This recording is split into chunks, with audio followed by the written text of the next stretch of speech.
Get questions all the time about Accutane or isotretinoin. So I'm going to refer to it as isotretinoin. So I am creating a series of masterclasses to go through all the issues with isotretinoin, but one that keeps coming back is all these kind of ideas about isotretinoin affecting basically every system of the body. So it affects joints, it affects the liver, it affects cholesterol levels, it affects the brain, it affects everything. And I'm always like, why are people coming up with all these side effects that just basically don't exist?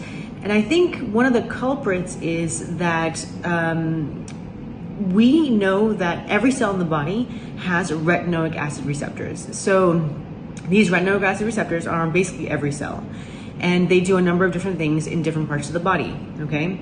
So then if you have a drug that activates or acts on the retinoic acid receptor, then it's poor logic, but it's what people think. Okay, well, if there's retinoic acid receptors on all your cells and this drug acts on those receptors, therefore it's going to affect the cells in your whole body if you take this drug.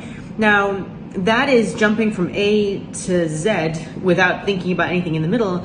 And it's what I refer to as catastrophizing. So you're basically making a huge assumption based on very little information. So let's just backtrack here.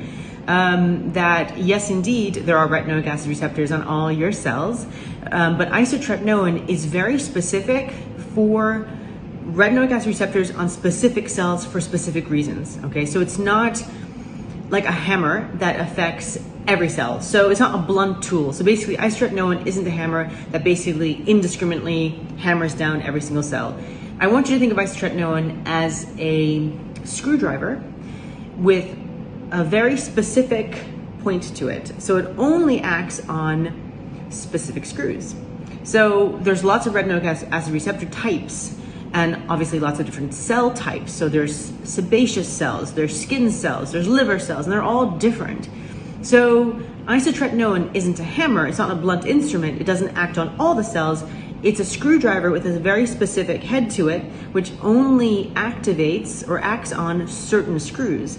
And those certain screws in the world of isotretinoin are keratinocytes, which are skin cells, and the sebocytes, which is the cells of the sebaceous glands. So please don't think that because there are retinoic acid receptors everywhere, isotretinoin indiscriminately activates all of them or does something to all of them. It doesn't. It's a very specific, targeted retinoic acid that sits on only very specific receptor cells.